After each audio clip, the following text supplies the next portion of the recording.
திண்டுக்கல்லில் அடுத்தடுத்து பள்ளி மற்றும் கல்லூரிக்கு வெடிகுண்டு மிரட்டல் விடுத்த சம்பவம் பரபரப்பை ஏற்படுத்தியது.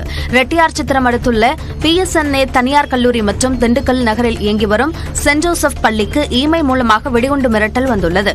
இதையடுத்து சம்பவ இடங்களுக்கு விரைந்த வெடிகுண்டு தடுப்பு பிரிவினர் நீண்ட சோதனைக்கு பிறகு மிரட்டல் போலி என்பதை கண்டறிந்தனர். இந்த சம்பவம் தொடர்பாக போலீசார் விசாரித்து வருகின்றனர். பள்ளி மற்றும் கல்லூரிக்கு மிரட்டல் விடுக்கப்பட்ட சம்பவம் ஊர் மக்களை பீதிக்குள்ளாக்கியது.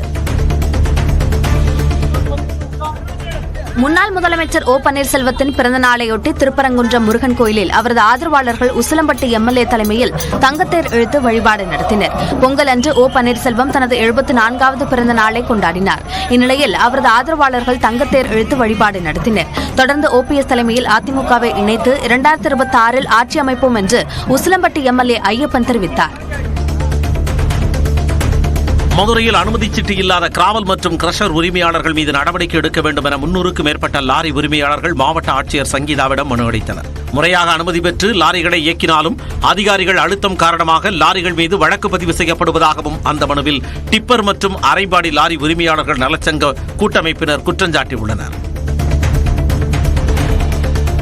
கன்னியாகுமரி மாவட்டம் கடையாலுமூடு அருகே தந்தையுடன் மது அருந்திய மகன் குடிபோதையில் தந்தையை கொலை செய்த சம்பவம் அதிர்ச்சியை ஏற்படுத்தியுள்ளது. பத்துக்கணி பகுதியைச் சேர்ந்த கூலி தொழிலாளியான ரசல் மற்றும் அவரது மகன் மெஜோ ஆகியோர் சேர்ந்து ஒன்றாக மது அருந்தினர். இதையடுத்து இருவருக்கும் இடையே ஏற்பட்ட தகராறில் ஆத்திரமடைந்த ரசலின் மகன் மெஜோ அங்கிருந்த நாற்காலிகளால் தனது தந்தையை தாக்கினார். இதில் படுகாயமடைந்த ரசல் மருத்துவமனைக்கு கொண்டு செல்லும் வழியில் உயிரிழந்தார். இச்சம்பவம் தொடர்பாக கடையாலுமூடு காவல் நிலையத்தினர் வழக்கு பதிவு செய்து விசாரணை நடத்தி வருகின்றனர். சென்னையை அடுத்த திருவொற்றியூரில் ரேஷன் கடையில் ஏற்பட்ட தீ விபத்தில் பொருட்கள் எரிந்து சேதமாகின. அண்ணாமலை நகர் பகுதியில் இயங்கி வரும் ரேஷன் கடையை மதிய உணவு இடைவேளையின் போது ஊழியர்கள் பூட்டிச் சென்றதாக கூறப்படுகிறது. அப்போது கடையில் தீ பற்றிய நிலையில் அருகில் இருந்த மக்கள் போராடி தீயை அணைத்தனர். இதில் கோணிப்பைகள், கரும்பு உள்ளிட்டவை தீக்கிரையானதாக தெரிவிக்கப்பட்டுள்ளது. மின்கசிவு காரணமாக தீ விபத்து ஏற்பட்டதாக கூறப்படும் நிலையில் போலீசார் விசாரித்து வருகின்றனர்.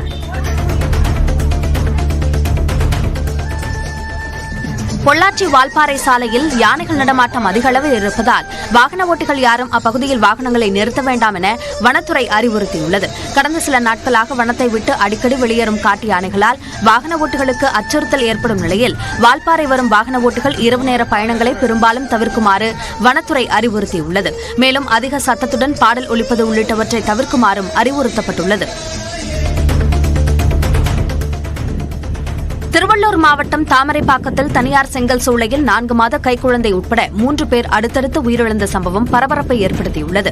மேலக்கொண்டையார் கிராமத்தில் உள்ள தனியார் செங்கல் சூளையில் ஒடிசா மாநிலத்தைச் சேர்ந்த 300 பேர் தங்கி பணியாற்றி வரும் நிலையில் கடந்த ஒரு வாரத்தில் 4 வயது குழந்தை உட்பட 3 பேர் வாந்தி மற்றும் வயிற்றுப்போக்கால் உயிரிழந்தனர். மேலும் சிலர் மருத்துவமனையில் அனுமதிக்கப்பட்டுள்ளனர். சம்பவ இடத்தில் போலீசார் மற்றும் சுகாதார ஆய்வாளர்கள் ஆய்வு மேற்கொண்டு வருகின்றனர். சென்னை திருவான்மியூர் அருகே போதை மாத்திரைகளை விற்பனை செய்து வந்த மணிப்பூர் பெண்ணை கைது செய்த காவலர்கள் அவரிடமிருந்து 8100 மாத்திரைகள் பறிமுதல் செய்தனர். திருவான்மியூர் சுற்றுவட்டார பகுதிகளில் ஆய்வாளர் முகமது புகாரி தலைமையில் தனிப்படை காவலர்கள் தீவிர கண்காணிப்பில் ஈடுபட்டு வந்தனர். அப்போது பெரிய பையுடன் சுற்றித் திரிந்த பெண்ணை பிடித்து அவரது பையை சோதனை செய்ததில் தடை செய்யப்பட்ட போதை மாத்திரைகள் இருந்தது தெரியவந்தது. இதனையடுத்து அவரை கைது செய்த காவலர்கள் நீதிமன்றத்தில் ஆஜர்படுத்தி சிறையில் அடைத்தனர். விருதுநகர் மாவட்டம் அருப்புக்கோட்டை அருகே பள்ளி மாணவிகளுக்கு ஆபாச படம் காட்டியதாக அலுவலக உதவியாளர் கைது செய்யப்பட்டார். அருப்புக்கோட்டை அருகே மல்லாங்கிணரில் உள்ள அரசு மேல்நிலைப்பள்ளி மாணவிகளுக்கு பாலியல் தொல்லை குறித்து விழிப்புணர்வு முகாம் நடைபெற்றது. அப்போது 2 மாணவிகள் விழிப்புணர்வு முகாம் நடத்திய அலுவலர்களிடம் பள்ளி அலுவலக உதவியாளர் ராஜமாணிக்கம் தங்களிடம் ஆபாச படங்களை காண்பித்து பார்க்க சொன்னதாக புகார் கூறினார். இதுகுறித்து விசாரணை நடத்திய அருப்புக்கோட்டை அனைத்து மகளிர் காவல் நிலையத்தினர் ராஜமாணிக்கத்தை போக்சோ சட்டத்தின் கீழ் கைது செய்து சிறையில் அடைத்தனர். ராமநாதபுரம் மாவட்டம் ராதாப்புள்ளியில் உள்ள ஸ்ரீ தடியார் ஐயனார் கோயிலில் 17வது ஆண்டு வருடாபிஷேக விழா வெகு விமர்சையாக நடைபெற்றது. விழாவில் 501 நெய் விளக்குகள் ஏற்றி பெண்கள் பூஜை செய்தனர். தொடர்ந்து பல்வேறு திரவியங்கள் கொண்டு சாமிக்கு அபிஷேகம் செய்யப்பட்டு தீபாராதனை காட்டப்பட்டு ஊர்வலமாக எடுத்துச் செல்லப்பட்டது. திரளான பக்தர்கள் விழாவில் கலந்து கொண்டு சாமி தரிசனம் செய்தனர். ராணிப்பேட்டை மாவட்டம் ஆற்காடு நகராட்சி அலுவலகத்தில் நின்று கொண்டிருந்த குப்பை சேகரிக்கும் பேட்டரி வாகனம் திடீரென தீப்பிடித்து எரிந்தது. இரவு நேரத்தில் தீப்பற்றிய நிலையில் அதனை கண்ட நகராட்சி ஊழியர்கள் துரிதமாக செயல்பட்டு தீயை அணைத்தனர். இதனால் மற்ற வாகனங்களுக்கு தீ பரவாமல் பெரும் சேதம் தவிர்க்கப்பட்டது.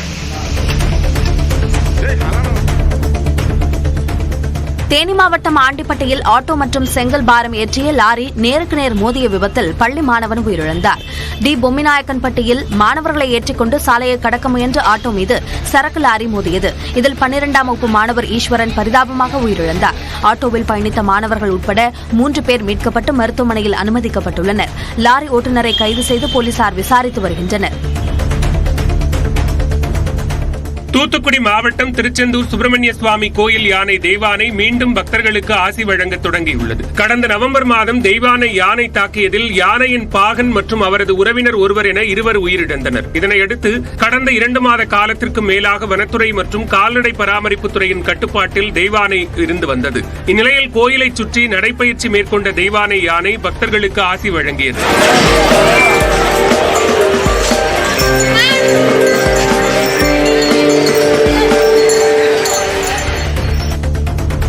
கர்நாடகாவில் நெடுஞ்சாலையை கடக்க முயன்ற டிராக்டர் மீது கார் மோதி விபத்துக்குள்ளானது.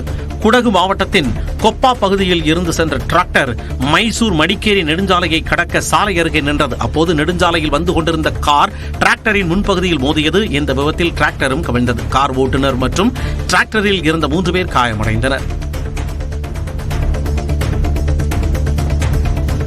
உத்தரப்பிரதேச முதலமைச்சர் யோகி ஆதித்யநாத் கோரக்பூரில் உள்ள வன உயிரியல் பூங்காவில் யானைகள் மீட்பு மையத்தை திறந்து வைத்தார். 18 கோடி செலவில் இந்த மீட்பு மையம் கட்டப்பட்டுள்ளது. ஒரே நேரத்தில் 2 யானைகளுக்கு சிகிச்சை அளிக்கும் வகையில் 18 கோடி ரூபாயில் இந்த மீட்பு மையம் அமைக்கப்பட்டுள்ளது.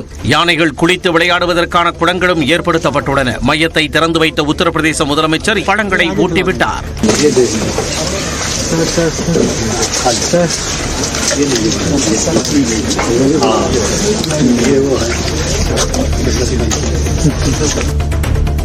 உலகின் மிக உயரமான மனித பிரமிடு என்ற சாதனையை இந்திய ராணுவம் படைத்துள்ளது. இந்திய ராணுவத்தின் டேர் டெவில் படை பிரமிடுகளின் பல்வேறு சாதனைகளை நிகழ்த்தியுள்ளது. அந்த வரிசையில் மோட்டார் சைக்கிள் மூலம் உயரமான மனித பிரமிடு என்ற சாதனையை படைத்து அசத்தியுள்ளது. டெல்லியில் 40 வீரர்கள் 7 மோட்டார் சைக்கிளில் 20.4 அடி உயர மனித பிரமிடு அமைத்து 2 கிலோமீட்டர் பயணித்தனர். இந்திய தேசிய கொடியை உயர்த்தி பிடித்தபடி சாதனை பயணம் மேற்கொண்டனர். உத்தரப்பிரதேசத்தில் மகா கும்பமேளாவுக்கு வருகை தரும் பக்தர்களை கவரும் வகையில் பிரயாக்ராஜ் நகரில் சாகச விளையாட்டுப் போட்டிகளுக்கு ஏற்பாடு செய்யப்பட்டுள்ளது. ஆன்மீக பயணத்திற்கு மத்தியில் பலர் கேளிக்கை நிகழ்ச்சிகளில் ஆர்வம் காட்டுகின்றனர். பாராசூட்டில் பறப்பது, அடுக்கி வைக்கப்பட்ட வாகன டயர்களில் ஏறுவது போன்ற விளையாட்டுகளில் கலந்து கொண்டனர்.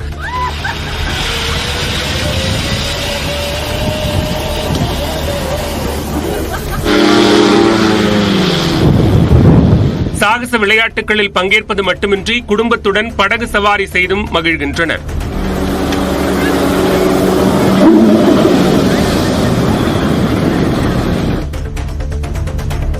IPL கிரிக்கெட் தொடரில் லக்னோ அணியின் கேப்டனாக ரிஷப் பந்த் அறிவிக்கப்பட்டுள்ளார். தோனி, ரோஹித் சர்மா போன்று ரிஷப் பந்தும் சிறந்த கேப்டனாக உருவெடுப்பார் என்று லக்னோ அணியின் உரிமையாளர் சஞ்சீவ் கோயங்கா நம்பிக்கை தெரிவித்தார். விக்கெட் கீப்பரும் அதிரடி பேட்ஸ்மேனுமான ரிஷப் பந்த் IPL கிரிக்கெட் வரலாற்றில் இதுவரை இல்லாத வகையில் 27 கோடி ரூபாய்க்கு லக்னோ அணியால் ஏலம் எடுக்கப்பட்டார். லக்னோ சூப்பர் ஜெயிண்ட் அணியை வழிநடத்திய KL ராகுல் விடுவிக்கப்பட்ட நிலையில் புதிய கேப்டனாக பந்த் நியமிக்கப்பட்டுள்ளார்.